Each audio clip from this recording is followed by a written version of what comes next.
Assalamualaikum warahmatullahi wabarakatuh. Sehat semua nggih? Alhamdulillah, tak tungano jenengan selalu sehat, panjang umur, rezekinya lancar barokah, usaha dan bisnisnya semakin berkembang. Hajat, keinginan, mimpi dikabul, dijabah oleh Allah SWT. Dijauhkan dari segala musibah, dijauhkan dari segala penyakit. Yang sakit, apapun penyakitnya oleh Allah diangkat menjadi sehat walafiat. Putra putri, cucu cicit, soleh-soleh sedaya. Yang punya hutang, punya tanggungan, punya kreditan, punya tunggakan, mugi-mugi oleh Allah dilunasi dan dibebaskan dari segala jenis hutang. Ala hadhihi niyah al-Fatihah. Bismillahirrahmanirrahim.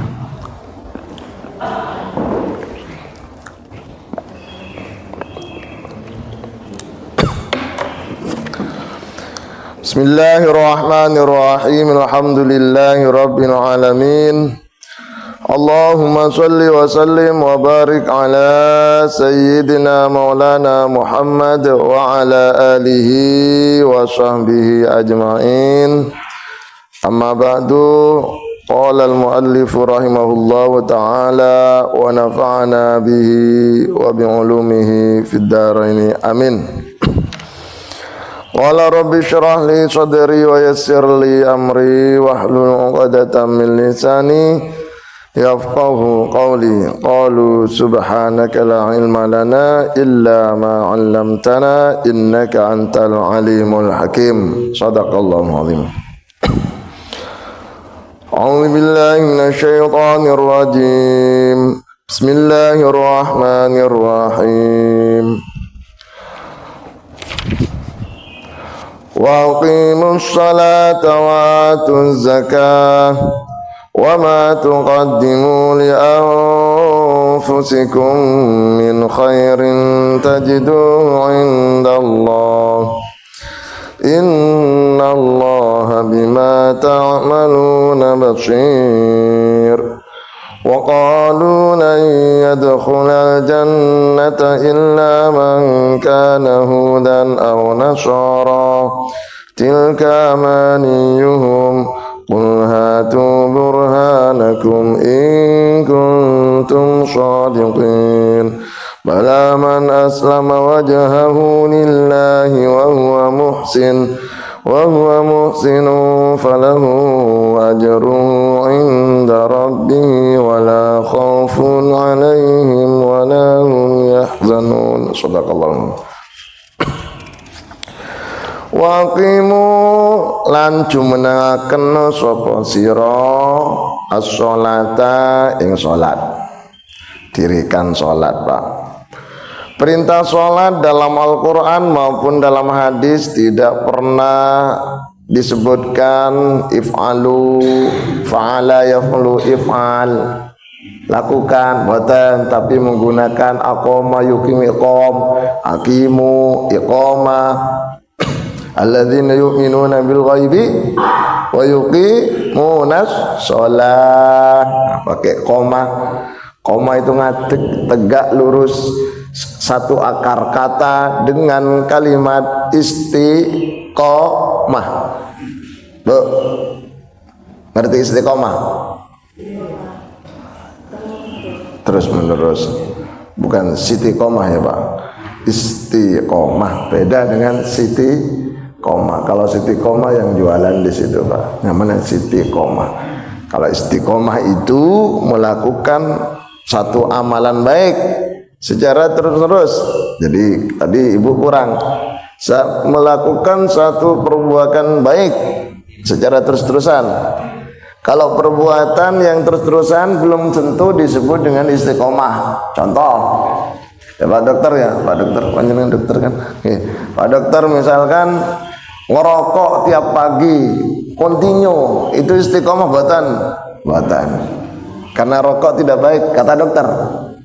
Tapi kata perokok ahli hisab, rokok itu membuat orang cerdas. Tapi itu nggak benar. Yang benar itu dokter. Rokok itu tidak baik, betul. Baik. Ngapunten, mohon maaf yang merokok ya. Ada sampean merokok? Nah, apa tadi merokok juga? Alhamdulillah. Jualan rokok tapi ya, nggak ngerokok tapi jualan rokok. Jadi istiqomah itu melakukan perbuatan baik secara terus menerus.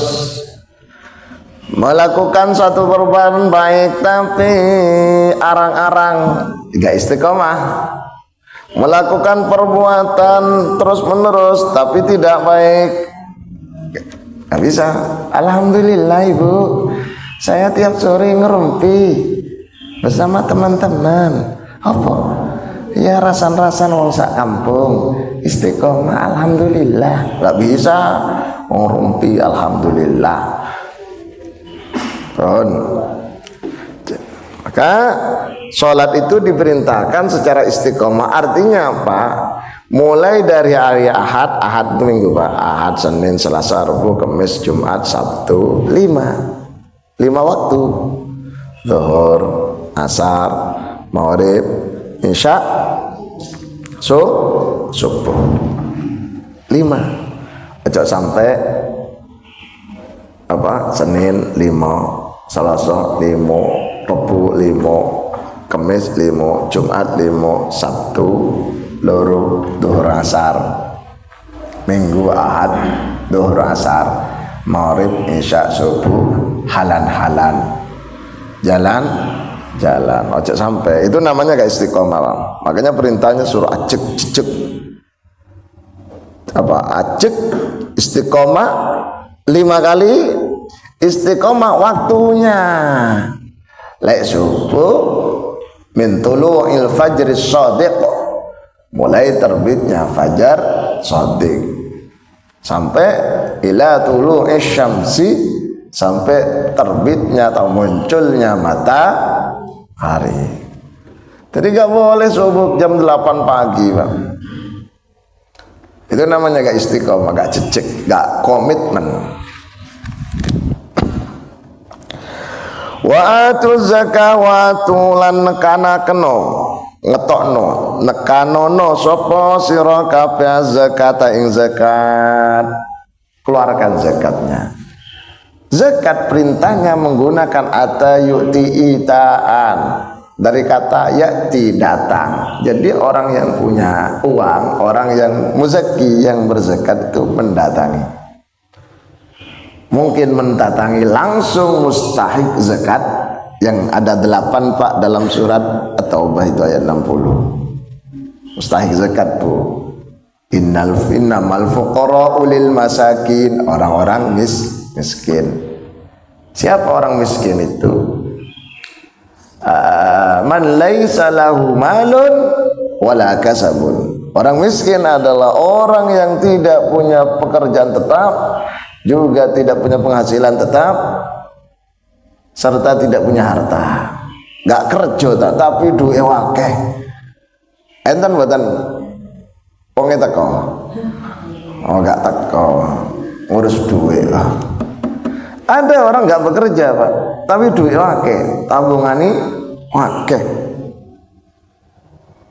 Itu berarti gak miskin Pak, walaupun gak bekerja. Ada orang gak punya uang tapi punya pekerjaan,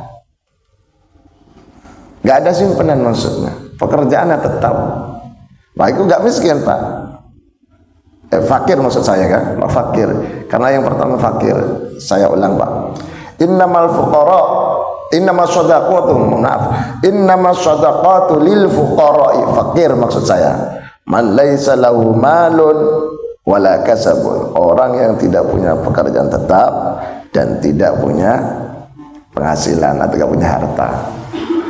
Di atasnya dikit namanya wal masakin, kismin, miskin. Man lahu malun aw kasabun wala yakfi ma'isyatahu, punya pekerjaan, punya penghasilan, punya uang, ada sih, tapi gak cukup untuk membiayai hidup. Gak cukup Pak. Gajinya berapa? 500.000. Tapi biaya hidupnya 5 juta, kurang piro 4,5. Itu berarti miskin. Berarti orang Indonesia itu aslinya banyak yang lah. Gajinya berapa? 15 juta. Kebutuhannya berapa? 20 juta.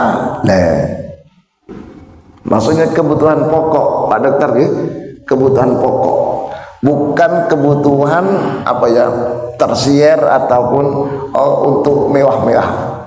Beli baju branded. Anda gak masuk itu. Beli HP sing mahal, HP piro? Piro? Budita, piro HP sing mahal? 25. Jangan punya tak? Oh ya punya. Kok ngerti? Oh cari ini. Oke. Nah itu untuk makan mewah-mewahan. Nah itu gak masuk Pak. Ini maksudnya biaya misal pokok untuk makan sederhana, biaya hidup untuk anak-anak sekolah dan seterusnya. Kok gak cukup? Itu namanya miskin. Berarti kita banyak yang miskin, termasuk yang ngomong. Siapa sih ngomong? Lah, jenengan kan ngomong ya. Allahumma shalli Muhammad. Pun. Fuqara masakin wal amilin 'alaiha, amil zakat. Wal mu'allafati qulubuhum. Orang yang hatinya diluluh, yang disebut dengan mu'allaf. Ini sampai sekarang itu orang masih mindsetnya masih kurang pas. Gak salah Pak. Gak ada orang salah aslinya. Sing salah iku dipenjara. Mu'allaf, itu mu'allaf baru masuk Islam. Mu'allaf itu bukan orang baru masuk Islam Pak. Mu'allaf itu setiap orang yang hatinya diluluh, dirayu, disenengno terhadap Islam. Termasuk orang baru masuk Islam, bagian kecil dari mu'allaf.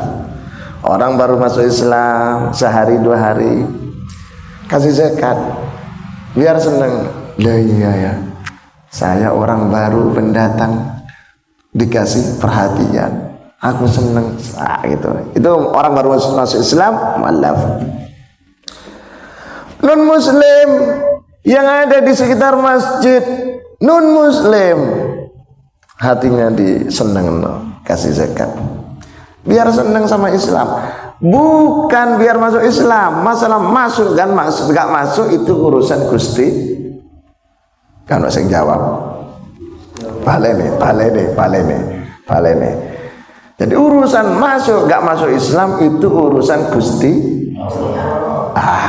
Jenengan jawab kula seneng, jenengan gak jawab kula seneng. Ketika Rasulullah mendampingi pamanda tercintanya namanya Abu Thalib, dibisikin sebelah kanan, asyhadu an la ilaha illallah. Ayo man, moco asyhadu an la ilaha illallah wa asyhadu anna Muhammadar Rasulullah. Abu Thalib toleh kanan kiri. Karena di ruangan itu banyak orang-orang kafir, orang-orang Quraisy, pembesar teman-temannya Rasulullah. Siapa? Abu Thalib belum sempat mengucapkan wa asyhadu anna Muhammadar Rasulullah, saya meninggal. Sedihlah Rasulullah. Banyak hal yang membuat Rasulullah sedih, tapi salah satunya ini, pamannya meninggal, belum sempat melafalkan wa asyhadu anna Muhammadar Rasulullah. Sehingga secara teori maka belum sah dianggap seorang muslim. Karena orang itu dianggap muslim dan gak muslim, tolak ukur pertama, barometer titik awalnya adalah 2 kalimat syahadat, syahadatain. Ayul Islam ya Rasulullah, asyhadu an la ilaha illallah wa anna Muhammadar Rasulullah. Buniyal Islam ala khamsin dan seterusnya. Syahadat. Makanya ada orang ikrar masuk Islam masih diawali dengan syahadat. Makanya para wali songo penyebar Islam di Jawa dulu Pak, karena orang-orang Jawa lisannya bukan orang Arab Pak. Pembelajaran Arab atau Quran atau ngaji belum ada Pak. Syahadatain disebut dengan sekaten. Sekaten pernah dengar nggak? Sekaten itu asal kata dari syahadatain. Ayo sekaten. Jadi dulu bajingan yang belum kenal Islam dikumpulkan. Ayo sekatenan. Nanti dituntun oleh para wali untuk mengucapkan sekaten. Asyhadu an la ilaha illallah wa asyhadu anna Muhammadar Rasulullah. Dilakukan. Ben senang. Itu namanya metode dakwah. Jadi orang berdakwah itu menyesuaikan dengan apa istilahnya mukhatab itu audien atau lawannya. Berdakwah sama orang yang suka minum mabuk, stop, jangan begitu, pelan-pelan. Islam pun, Quran pun wahyu diturunkan untuk menyelesaikan masalah khamr pelan-pelan. Mula-mula disebutkan tentang manfaatnya khamr, arak khamr. Yas'alunaka 'anil khamri wal maisir qul fihima ithmun kabirun wa manafi'u linnas wa ithmuhuma akbaru min naf'ihima. Ada orang-orang bertanya tentang minuman keras namanya khamar. Katakan Muhammad, khamar itu dosa besar, tapi manfaatnya banyak, membuat tubuhnya segar, tubuh bersemangat. Tapi ingat, dosanya lebih besar dari manfaatnya. Quran belum melarang Pak, hanya menginformasikan bahwa khamar itu bahaya atau dosa. Terus sudah terbiasa orang ingat-ingat, iya ya, dosanya besar. Maka kemudian turun ayat yang melarang minum-minuman saat sholat. Ya ayyuhalladzina amanu la taqrabus sholata wa antum sukara hatta ta'lamu ma taquluna wa la junuban illa abiri sabilin hatta taghtasilu wa in kuntum marda aw ala safarin aw jaa ahadun minkum minal ghaiti aw lamastumun nisaa falam tajidu ma'an fatayammamu sha'idan tayyiban famsahu biwujuhikum wa aydikum innallaha kana afuwan ghafura. Itu larangan orang mabuk sholat. Sehingga kalau sudah menjelang sholat mereka gak boleh mabuk Pak. Ini setelah kasus Ali bin Abi Thalib, kan belum dilarang minum keras, belum dilarang mabuk, waktu itu belum dilarang. Bu, apa? Saya bilang apa tadi? Mabuk belum dilarang waktu itu. Sehingga Ali dan orang Arab waktu itu sore-sore banyak yang mabuk. Ketika mabuk-mabuk, Allahu Akbar, waktunya sholat apa? Maghrib. Kan mereka sholat maghrib berjamaah. Imamnya siapa Pak? Ali bin Abi Thalib. Baca Al-Kafirun Pak. Qul ya ayyuhal kafirun. Semestinya kalimat la a'budu ma ta'budun, la-nya hilang. A'budu ma ta'budun, karena dalam keadaan mabuk. Itu kemudian turunlah ayat itu, larang keras mabuk saat sholat. Sampai kapan? Sampai sadar. Iki piro? Siji, sadar. Iki piro? Loro, sadar lah. Boleh. Makanya Orang bangun tidur kan diperintahkan kalau bisa Pak mandi sebelum sholat, ben sadar. Ghairil maghdubi alaihim waladdallin. Ngono. Enten mboten, Pak? Amin. Yang lain amin. Dia enggak Pak karena belum sadar, belum enggak mandi, berangkatnya enggak mandi. Enggak tutup minnya. Ngono, Pak. Ada ya? Ada. Makanya mandi, Pak. Atuzo. Jadi saya balik lagi, Pak.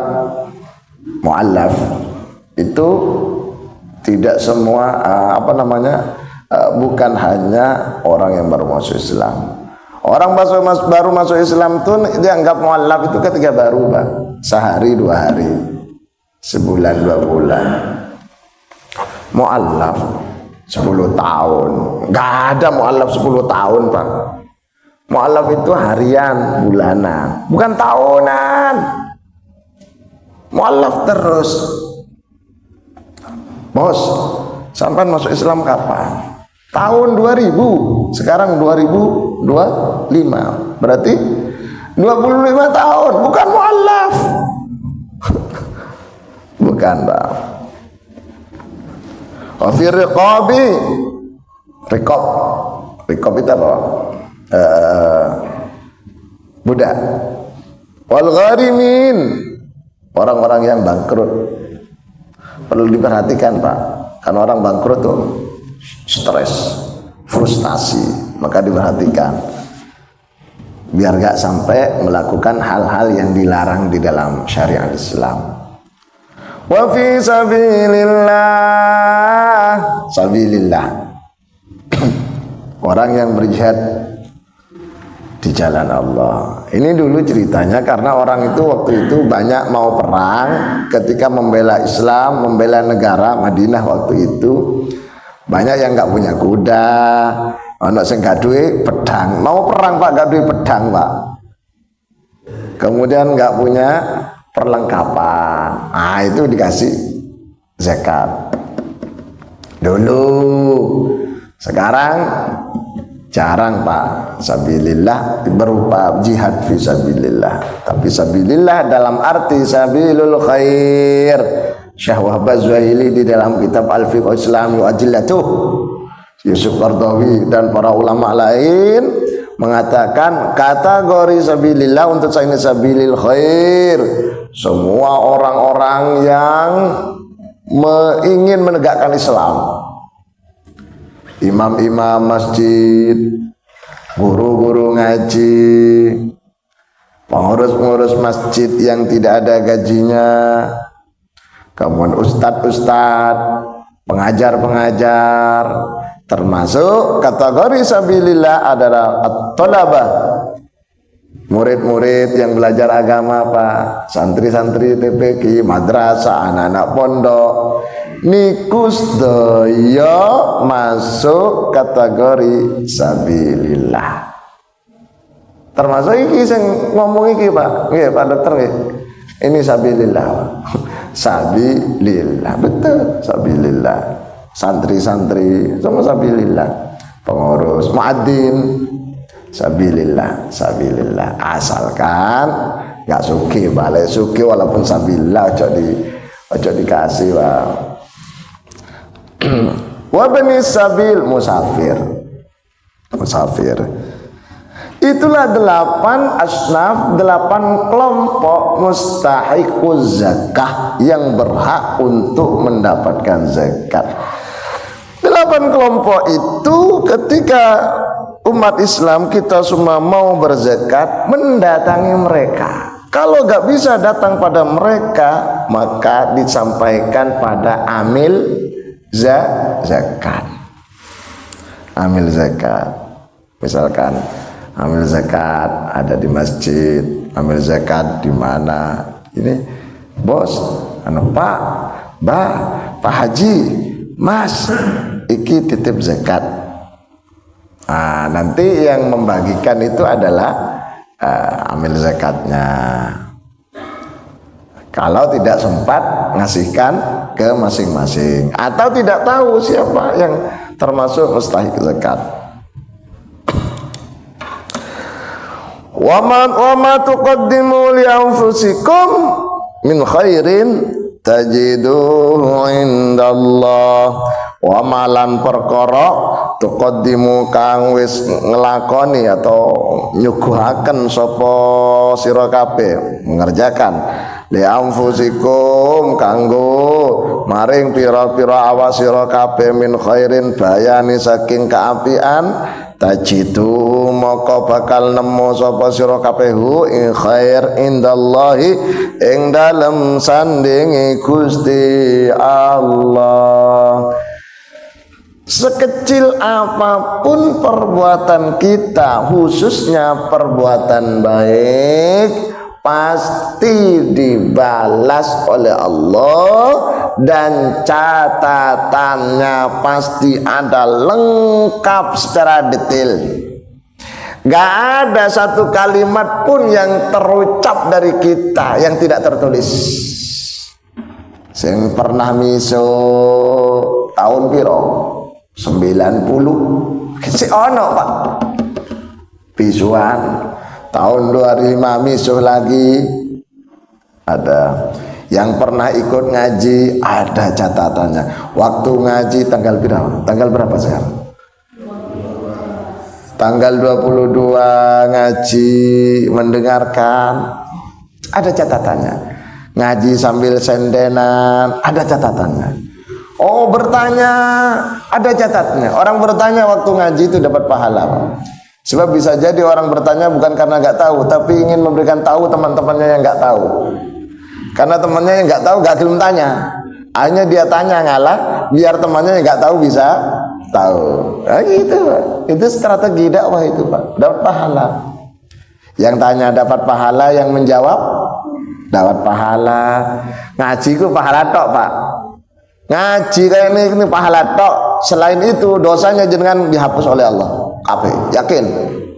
Rasulullah katakan, "Man intaqala liyata'allama ilman ghufira lahu qabla yakhtuwa." Siapa orang yang berpindah dari tempat ke tempat yang lain, keluar dari rumahnya untuk mencari ilmu, mendengarkan pengajian, kajian tafsir ayat ahkam seperti malam ini, pagi hari ini, ghufira lahu qabla yakhtuwa, sebelum melangkahkan, sebelum berangkat, semua dosanya dimaafkan oleh Allah Subhanahu wa taala. Allahumma alhamdulillah.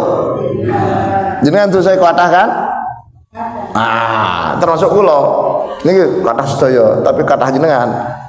Tapi semuanya oleh Allah dimaafkan karena niat ngaji. Lek niat ngaji alhamdulillah. Mula panjenengan ana pengajian mila Sabtu utawa kapan pun ana pengajian tafsir, fikih, mungkin belajar Al-Qur'an. Wah, Ustaz Rahmat masih Ustaz Haji Rahmat ngasih yang tartil nggih. Ngaji yo. Enggak males aku. Sirahku mumet dengan ngaji sirah mumet ilang. Sirai, sirai ilang mumete. Irang sirai yo. Allahumma shalli Muhammad. Jadi ini pembuktian bahwa semua perbuatan kita, ucapan, kelakuan, semua sikap ada catatannya. Panjenengan baca dalam surat Qaf.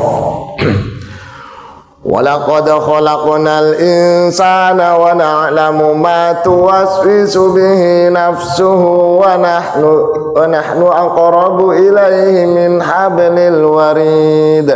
Sungguh aku, ini dalam surat Qaf ayat 16 ya. Aku menciptakan manusia, kafe, dan aku tahu terhadap bisikan hatinya. Dilanjutkan.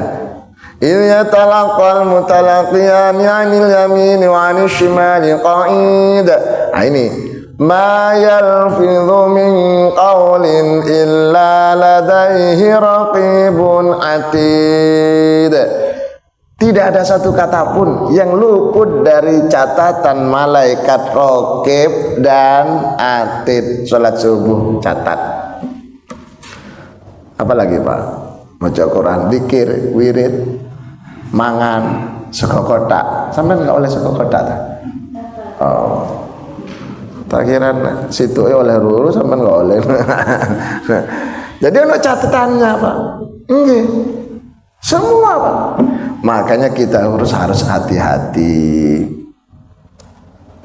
Orang Islam itu harus hati-hati, mulut dijaga.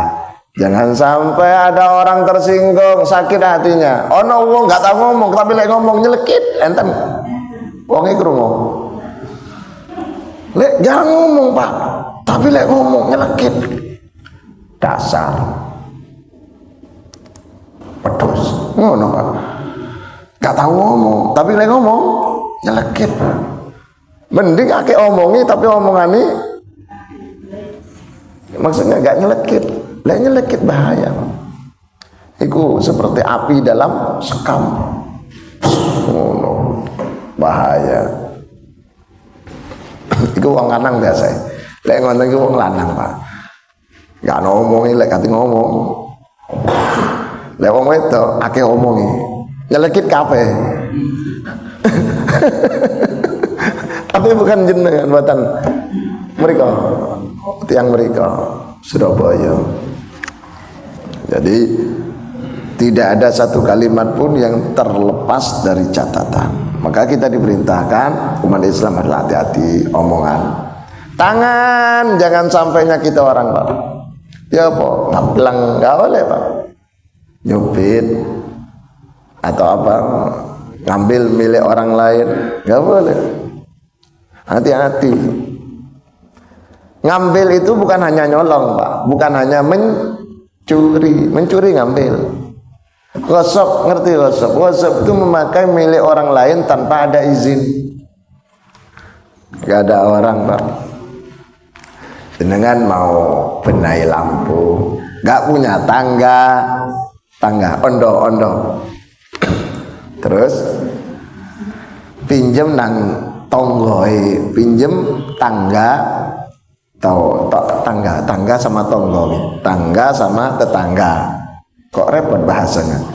Ondo, lek Jawa ndak nyelang ondo lang rondo, lek podo ae. Ondo nang rondo, nyelang ondo lang tonggo, tonggoi gak ono. Karena kesusu lampu mati, akhirnya diambil aja. Aku nyelang ondoe, padahal gak ono uang kita. Iku jenenge ngosok. Remeh. Tapi itu dosa besar, Pak. Ngapunten, makai barang orang lain tanpa izin itu minal kabair, dosa besar. Hampir setara dengan nyolong.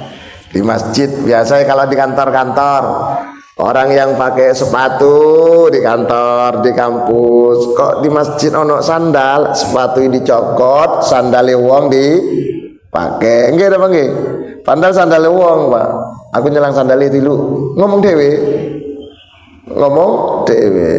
Kecuali sandal umum di masjid, sandal wakaf, sandal masjid, sandal umum, sandal jamaah.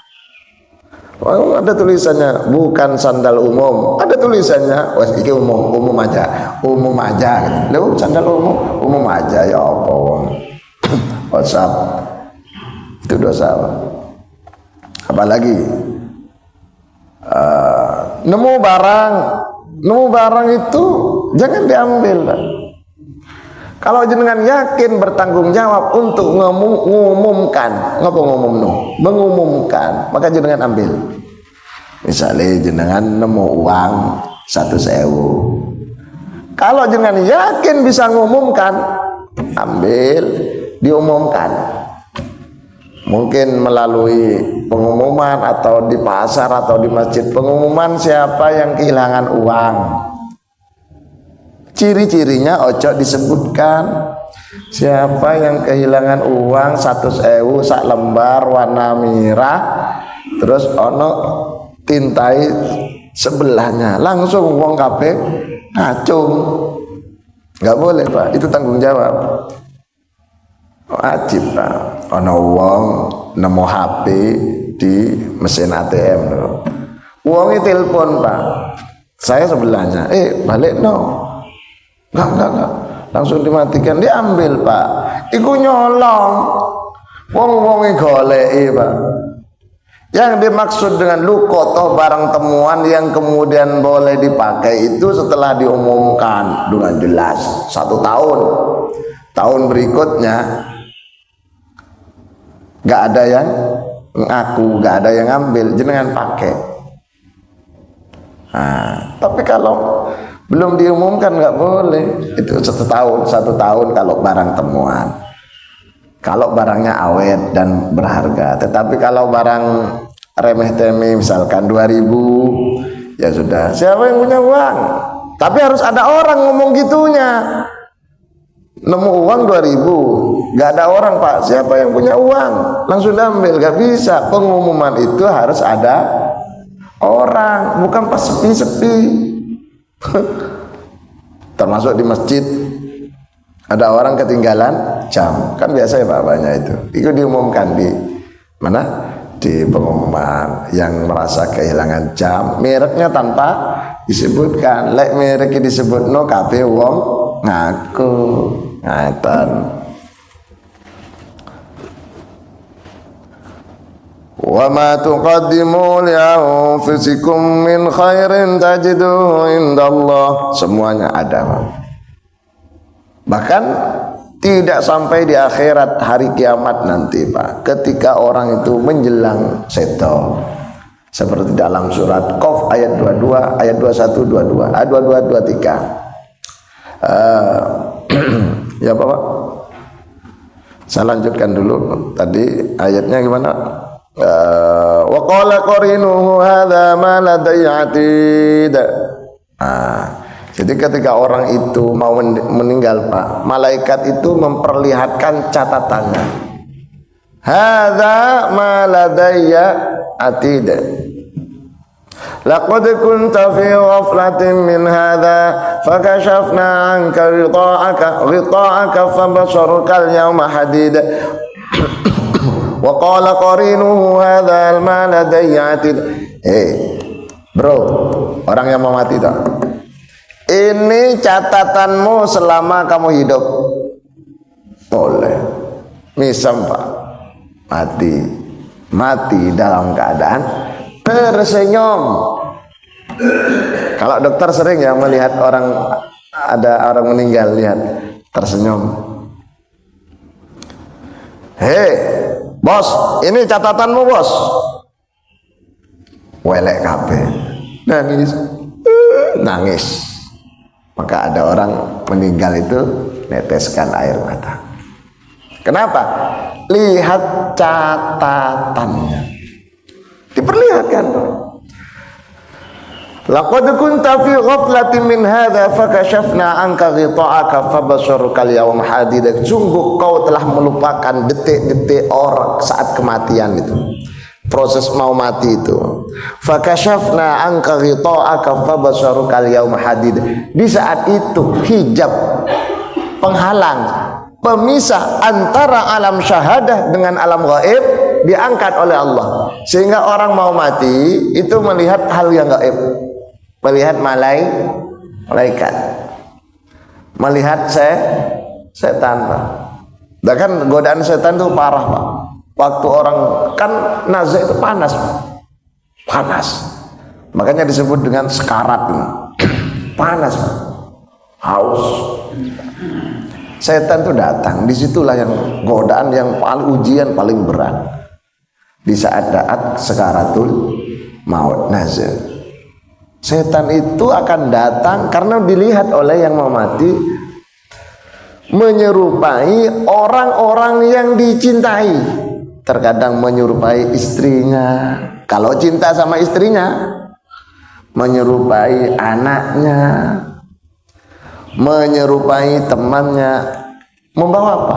Membawa berbagai macam kesenangan yang dibutuhkan oleh ini orang yang mati. Misalkan haus, bawa es jus, apukat, gelem tak? Gelem. Oh, nyaman orang kehausan, Pak. Tapi imannya gak ada. Yo, gelem aku, melok aku. Dituntun oleh setan, melok aku. Cari nih sing iki. Yo, aku melok. Loh, tadi pengikutnya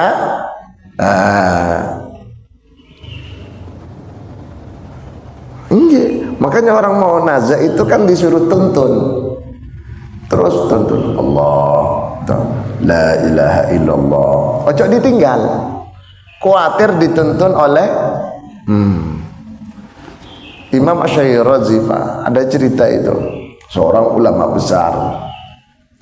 Ketika nazak mau sedo, santri-santrinya talqin. Talqin itu membimbing orang yang mau mati. Biasanya kalau di rumah sakit ada ya bagian rohani ya. Ada bagian bimbing orang yang sudah kelihatan ada tanda-tanda mau meninggal itu ya, dibimbing. Suruh istighfar kalau Islam ya, suruh bertobat. Itu setan itu biasa gitu. Imam Syairazi ketika dibimbing, la ilaha illallah. Aisyah maca Syekh. Imam Syairazi jawab, moh. Suruh maca la ilaha illallah, moh. Aisyah baca, moh. Langsung meninggal, Pak. Setelah mengucapkan moh, gak gelem, mati, Pak. Nangis kabeh santri-santrinya. Setelah itu beberapa saat kemudian ditakdirkan oleh Allah dengan kuasanya Imam Syairazi hidup lagi sebentar. Ada apa kalian nangis-nangis semuanya? Iya Syekh, bagaimana gak sedih Syekh? Antum jenengan disuruh baca la ilaha illallah ngomongnya moh, sedih. Iya, tadi saya itu bilang moh karena setan datang ngajak, ayo melo aku jawab anu setaniku, aku jawab moh. Jadi aku mohnya itu ajakan setan, bukan moh membaca la ilaha illallah. Oh, akhirnya tersenyum santrinya semua. Setelah itu Imam Syairazi baca asyhadu an la ilaha illallah wa asyhadu anna muhammadar rasulullah, meninggal. Saya tiga kali Pak melihat langsung orang nazak, Pak. Kalimat terakhirnya la ilaha illallah, bukan di YouTube, nyata. La ilaha illallah. Kelak, apa kelak itu Pak? Punya rohnya yang keluar dan itu orang baik Pak, pasti masuk surga. Man qala la ilaha illallah fi akhir hayatihi, atau man kana akhiru kalamihi la ilaha illallah dakhalal jannah. Siapa yang di akhir kalimatnya, akhir hayatnya mengucapkan la ilaha illallah, pasti masuk surga. Pasti masuk surga. Dan orang seperti itu biasanya pancen selama hidupnya lisannya selalu mengucapkan la ilaha illallah. Ada tarikat Pak. Tarikat itu kelompok zikir, tarikat syatariyah. Jadi kalau berzikir kepalanya bergerak. La ilaha illallah. La ilaha illallah itu teori tarikat, teori namanya zikir tawaf sambil menggeleng-geleng kepala. Ada zikir isbat nafi. La ilaha illallah, la ilaha illallah. Jadi la ilaha panjang keras, illallah, la ilaha illallah. Nah itu. Nanti kalau sudah levelnya lebih tinggi, illallah, illallah, illallah, lebih tinggi lagi nanti Allahu Allah, hu Allah, hu Allah, Allahu Allah. Lebih tinggi lagi nanti bunyinya begini. Oh, oh, oh. Itu berangkatnya dari la ilaha illallah. Nah, makanya panjenengan kalau dengar orang ikut zikir, ndak batuk dia Pak, gitu. Beda batuk dengan Pak. Tapi kalau di masjid itu berarti berangkatnya la ilaha illallah, Allah, Allah, Di atasnya lagi Pak, gak keluar suaranya. Apa? Turu. Ndak. Kan ndak tinggal gerakan. Di atasnya Jadi tidak benar kalau ada orang katakan hu bukan zikir. Hu itu rangkaian dari la ilaha illallah. Makanya itu pentingnya belajar itu. Kan ada di YouTube Pak Ustadz. Ya kawan saya mengatakan apa itu? Jangan. Kalau nggak paham lebih baik. Karena hu itu asal kata dari la ilaha illallah, illallah, illallah, Allah, hu Allah, hu Allah, hu Allah, hu.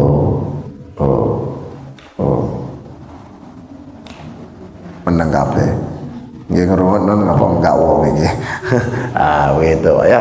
Ayo pertanyaan sih sebelum dilanjut. Ada pertanyaan?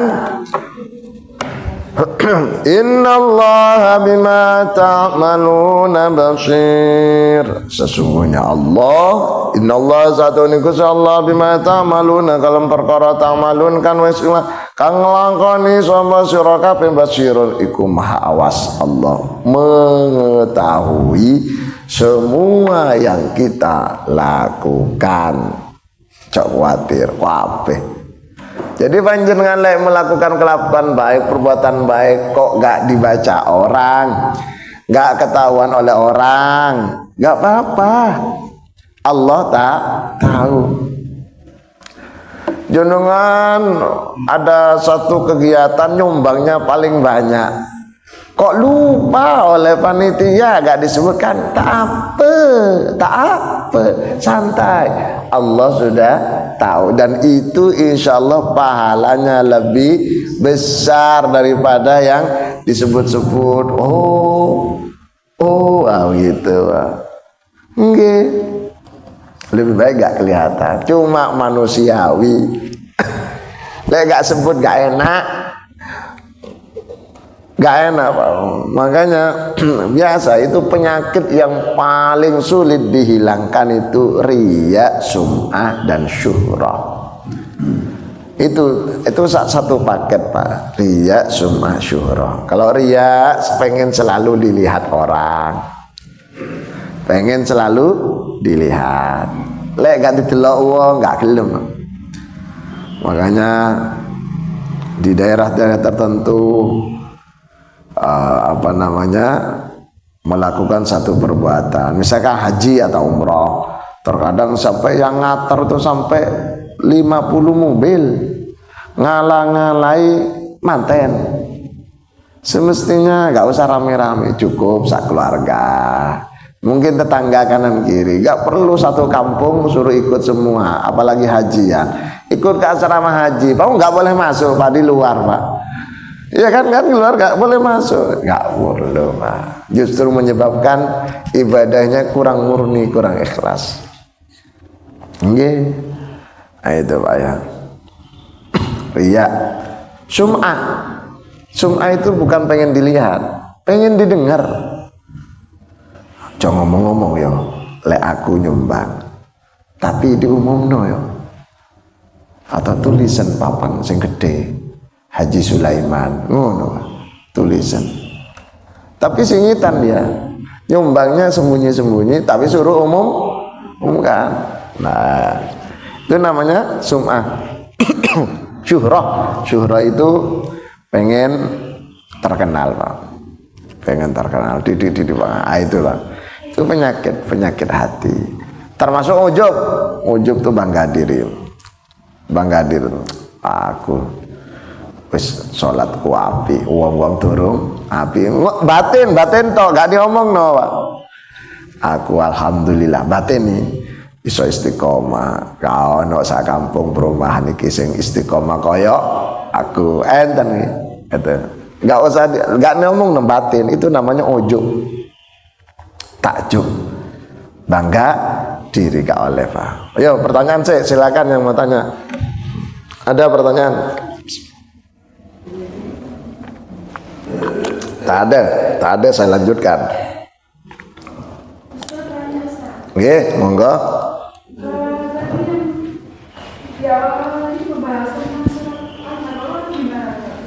Kenapa? Yang di awal surat tadi yang apa itu 8 golongan termasuk yang terima zakat. At-Taubah. atau 60. Kalau buat 60 ayat 22 sama 23, kami kurang jelas mengenai penghasilan manfaat yang matamu disikapkan nanti dengan penglihatan yang tajam, itu maksudnya apa? Itu surat Qaf yang tadi yang 22, 23 itu artinya apa? Hijab. Hijab itu pemisah. Jadi alam itu kan ada alam syahadah. Alam syahadah itu alam yang kelihatan. Ini nih kayak kelihatan. Ini syahadah, wujud yang kelihatan. Dan ada alam gaib. Alam gaib yang enggak kelihatan. Itu dimensinya berbeda. Itu ada pemisah. Biar enggak lihat. Gak lihat. Nah, orang yang mau mati itu pemisah hijabnya dibuka. Ini satir, Pak, satir. Ini kalau ditutup, saya gak lihat ibu ini. Saya gak lihat ibu itu. Tapi kalau dibuka, bisa lihat. Nah itu, kalau orang mau mati, itu hijabnya dibuka. Sehingga bisa melihat malaikat, bisa melihat roh-rohnya almarhum yang sudah mendahului. Makanya terkadang, aku ketok almarhum mbah, gitu ada. Aku ketok itu ustadz yang meninggal kemarin. Aku ketok itu. Itu melihat. Karena apa? Hijabnya dibuka oleh Allah. So hijab ini kayak gini, pemisah. Itu maksudnya. Itu kan terjemahnya tajam penglihatannya, itu maksudnya dibuka. Tajam penglihatannya kalau hijabnya gak dibuka, ya gak bisa. Hijab fakashafna angka. Aku buka, kata Allah, darimu, khusus dari orang itu, ghita'aka. Apa namanya ghita' itu? Penutup. Orang cadaran pakai niqab, ketika dibuka kelihatan wajahnya. Dibuka pada calon suaminya. Fabasarukal yauma hadid, maka detik itu penglihatanmu tajam. Kenapa disebut tajam? Karena bisa melihat apa yang tidak dilihat oleh orang yang normal. Gitu. Pak dilanjut, itu kan ayat 22-nya. Ayat 23-nya, wa qala qarinuhu hadza ma ladayya atid. Qarin itu malaikat yang mencatat segala amal perbuatan kita mulai lahir sampai mau mati, itu diperlihatkan. Hei, bro, ini catatan.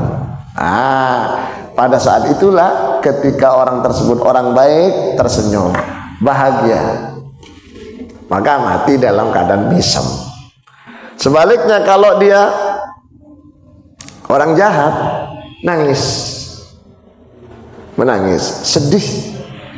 Kenapa? Karena catatannya jelek. Itu belum mati, Pak, baru mau mati sudah sedih. Apalagi sudah mati, Pak, diperlihatkan siksaannya. Baru lihat siksaannya, belum disiksa, hanya diperlihatkan gambaran siksaanmu seperti ini, nangis. Makanya kalau ada orang mati itu, Pak, kalau orang itu baik, ketika dipikul, la ilaha illallah, la ilaha illallah, la ilaha illallah, Muhammadur Rasulullah, itu yang mati, cepetan, ayo, aku mau jadi manten. Karena orang mati baik itu, Pak, di alam barzakh, kubur, itu ditunggu oleh banyak orang, disambut bagaikan manten. Purun? Belum. Tapi purun seperti itu ya. Purun kok ragun disambut. Itu kalau baik. Tapi kalau tidak baik, anggaplah nggak sholat gitulah. Dipikul, la ilaha illallah, gak ada yang nolong, Pak. Coba bayangkan, sadari, Pak, kuburan itu kan gitu, Pak, memang lebar segini, Pak, misalkan, tapi yang ditempati sedikit, kemudian dikasih kayu, setelah dikasih kayu ditimbun, terkadang wongnya saya nggak sopan diidak-idak ben pet-pet, terkadang oleh penjaga kuburannya disiram, kuburannya ben adem. Itu gak ada hubungannya, Pak. pernah ke kuburan umum Pak, biasa ada tukang siram, nggih. Kok banyu disiram lho apa? Sunnahnya itu kuburan kasih kembang, bukan disiram ben adem. Lek wong jahat gak tahu sholat walaupun disiram pakai es teh tetap gak kira adem. Nggih. Aku ngono Pak. Tempatnya kecil, gak ada lampunya. Ini Pak. Sedihnya. Sedih. Terutama hari-hari 1, 2, 3, 4, 5, 6, 7 sampai 40. Innal mauta yuftanuna fi kuburihim sab'an. Sesungguhnya orang-orang mati itu akan diuji dengan ujian berat pada hari 1 sampai 7 di dalam kubur. Wa arba'una yauman lil munafiki, bagi orang yang jahat ujiannya sampai 40 hari. Makanya jangan heran kalau ada orang selamatan ada 7 hari sampai 40 di situ dalam rangka, walaupun itu gak wajib Pak, sakno sing mati, terutama orang-orang yang gak sholat. Ya Ali, kata Rasulullah, la tatrukis sholata, ojo ninggal sholat. Sholat gak boleh ditinggalkan Pak. Fa inna sholata kal matrukata asbahat hayyan tusahibuka fi qabrika. Sesungguhnya sholat yang ditinggalkan itu akan jadi ular satu. Lek gak sholat 1 kali 1 Pak. Lek sehari gak sholat ularnya 5. 40 tahun gak sholat Pak, ular kabeh. Makanya nangis. Itu pun Pak, nggih boleh monggo. Ini pertanyaan yang mungkin mulai dari satu pembahasan ini.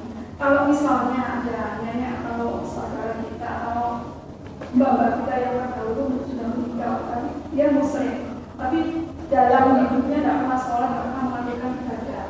Nah, kalau misalnya anak cucunya itu sore-sore selalu mendoakan setiap saat, apakah doa itu nyampe? Terus kedua, apakah itu bisa mengurangi sisa kubur? Iya. Jadi di dalam Al-Quran itu ada satu doa yang selalu dibaca Rasulullah. Rabbana ighfir lana dzunubana wa li ikhwanina alladzina sabaquna bil iman. Ya Rabbana ighfir lana, ya Allah maafkan kami dzunubana, dosa-dosa kami. Wa li ikhwanina alladzina sabaquna bil iman, dan dosa-dosanya saudara-saudara kami yang sudah mendahului kami, sudah meninggal dalam keadaan beriman Islam. Kalau Rasulullah Quran sendiri berdoa, mengajarkan doa begitu, pasti doa itu nyampe.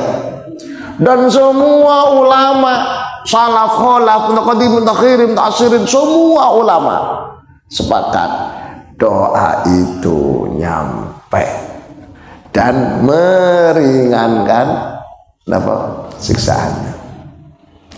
Satu saat Rasulullah berada di Masjid Nabawi, ternyata sekilas Rasulullah melihat ada ahli kubur yang disiksa, jerit-jerit, tolong, disiksa. Terus ketika hari berikutnya siksaan itu dihentikan, Rasulullah penasaran, malaikat kenapa engkau tidak menyiksanya? Biasanya apa jawaban malaikat? Saya dilarang keras oleh Allah menyiksa orang yang mendapatkan kiriman doa. Makanya orang mati itu yang diharapkan itu 2 Pak. Orang yang sudah mati itu yang diharapkan 2. 1, kiriman doa. 2, kiriman pahala sedekahnya orang hidup di atas namakan. Pak Ustadz, ini sedekah almarhum. Mugi-mugi almarhum padang kuburane. Nopo? Nek Ustadz jenengan tak tumbasno sego goreng. Nah, ini sedekah almarhum. Nah, gitu. Nyampe. Yang mereka perbedakan dan perdebatkan itu kalau baca Quran, hataman, dikirimkan pahalanya ke almarhum. Itu ulama berbeda pendapat. Ada yang mengatakan nyampe pahalanya, ada yang mengatakan tidak nyampe. Tapi kata Imam Syafi'i, kalau dihususin Pak, langsung khusus. Mungkin pahalai bacaan ini nyampe, itu nyampe. Intinya orang hidup ojo ngelalek, jangan melupakan almarhum almarhumah, terutama keluarganya, khususnya orang tua. Orang tua itu senang kalau anaknya baca Fatihah, kalau anaknya baca Yasin. Baca Yasin untuk almarhum itu dianjurkan Pak oleh Rasulullah. Iqra'u Yasin ala mautakum, bacakan Yasin untuk orang mati, itu perintah. Nggak ada lagi? Ada lagi? Sampun? Oke, matur suwun, tak dongakno kabeh sehat. Tambah pintar, tambah rajin ibadai, tambah semangat ngajine, tambah istiqomah ibadai. Al-Fatihah.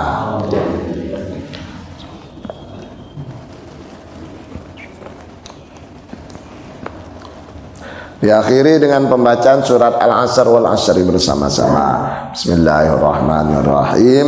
Wal asri innal insana lafi khusrin illa alladzina amanu wa amilus solihati wa tawassaw bil haqqi wa tawassaw bis sabr. Subhanakallahumma bihamdika asyhadu an la ilaha illa anta astaghfiruka wa atubu ilaik. Walhamdulillahirabbil alamin. Assalamualaikum warahmatullahi wabarakatuh.